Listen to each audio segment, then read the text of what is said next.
He handed me the divorce papers on the same day I finished painting the nursery. The walls were still yellow, soft yellow, baby yellow, and my husband stood in the doorway holding a manila envelope like it was trash. My name is Sarah, and I need you to hear this story, because I almost lost everything, not to a lie I told, but to a lie someone else planted. Daniel and I had been married for 3 years. We were not a perfect couple, but we were a real one. Dinner together, arguments over the thermostat, laughing at the same stupid commercials. Real. When I found out I was pregnant, I cried happy tears in a gas station bathroom. Daniel held me so tight that night, I could barely breathe. He whispered, "We're going to be a family." I believed every word. 8 months later, everything changed in under 60 seconds. Daniel came home late. He didn't kiss me hello. He sat at the kitchen table and slid the envelope toward me without a word. I opened it slowly. Divorce papers, already signed by him. One line twist, he had signed them 3 days before he told me. I looked up at him. "Daniel, what is this?" He didn't look at my stomach. He looked at his hands. "Sarah," he said quietly, "I want a DNA test because I don't think this baby is mine." The room did not spin. The room just went completely still, like the whole world held its breath. I put my hand on my belly. 8 months, kicking every night at 10 o'clock like clockwork. "Daniel," I whispered, "I have never touched another man since the day I met you." He nodded slowly, like he had rehearsed his response. "Then you have nothing to worry about," he said. "Take the test." I asked him where this was coming from. He pulled out his phone. There was a screenshot of a text message from a number saved as M. The message said, "Last night was everything. I keep thinking about us." I stared at it for a long time. "Daniel, this is not my number. I don't know who sent this." His jaw tightened. "It came from your old phone, before you switched." One line twist, my old phone that his mother had been holding on to for 6 months. His mother, Patricia. The same woman who cried at our wedding and told me I was the daughter she never had. The same woman who called me every Sunday morning. The same woman who sat next to me at every single prenatal appointment while Daniel was traveling for work. Patricia. I thought about all the times she smiled at me while sharpening a knife I never saw. Daniel left that night, went to stay at his brother's house. He didn't ask if I needed anything. He didn't touch my belly. He didn't say goodbye to the baby. He just left. One line twist, the man who once drove 40 minutes in a snowstorm to bring me soup when I was sick. I called my sister Renee, and she was at my door in 20 minutes. She didn't ask questions first. She just held me. When I finally stopped shaking long enough to speak, I told her everything. She was quiet for a moment. Then she said, "Sarah, that woman has been trying to undo this marriage since the rehearsal dinner." I wanted to argue. I couldn't. The next morning, Patricia called me. Sweet voice, careful words. "Sarah, honey, I just want what's best for everyone, you understand." I hung up without saying a single word. One line twist, she never once asked how the baby was doing. I agreed to the DNA test, not because I was afraid, because I was angry. I was angry enough to walk into that clinic and let science say what my husband should have already known in his heart. The nurse was kind. She explained every step. "This is a prenatal paternity test," she said. "Non-invasive, safe for the baby." "I know," I said. "I'm not scared of the test.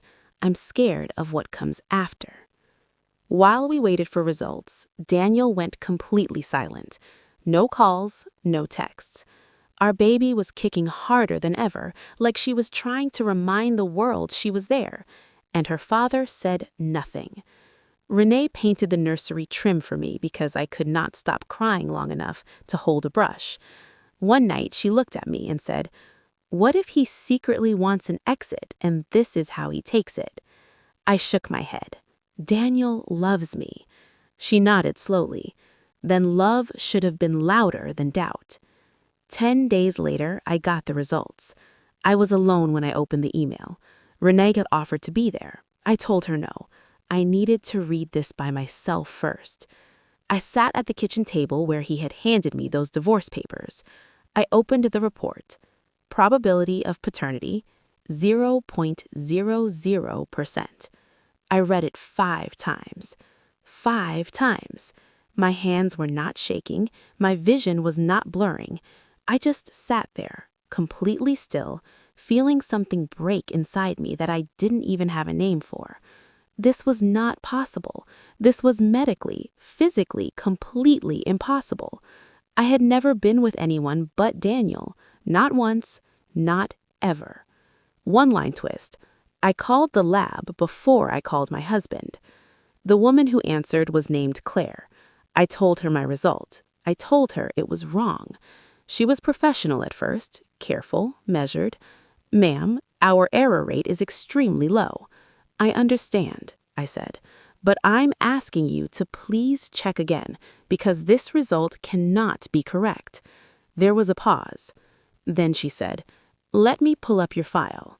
I heard typing, then silence, then more typing, and then Claire's voice changed.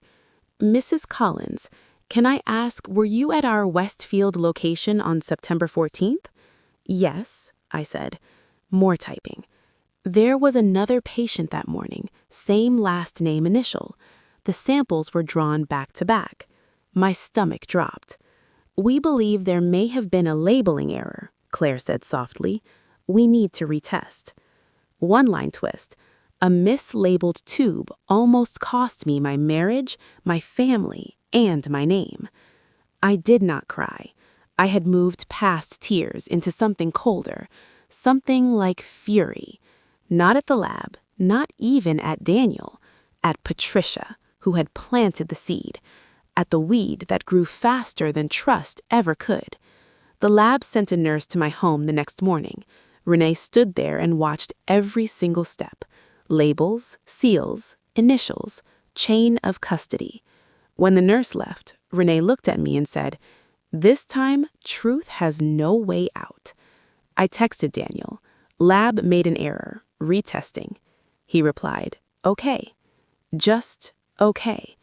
Not "I'm sorry." Not "I should have believed you." Just okay. 4 days later, my OB called me directly.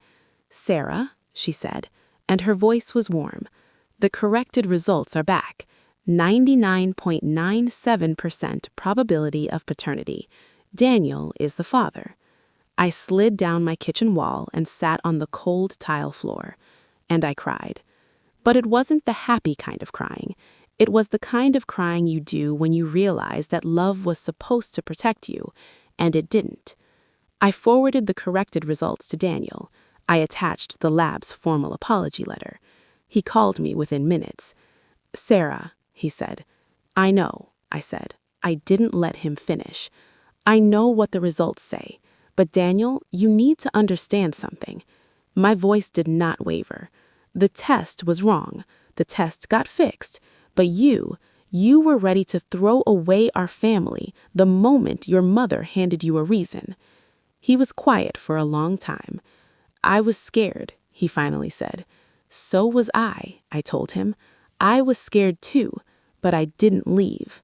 One-line twist. The real test was never about DNA.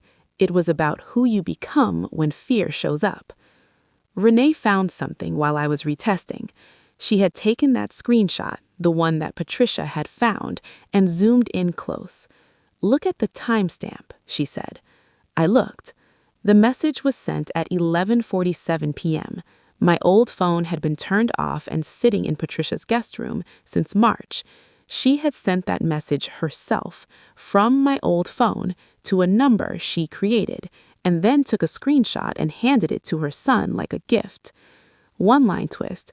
A mother chose to destroy her son's family rather than share him with a wife. Daniel confronted Patricia. She didn't deny it. She said, "I was protected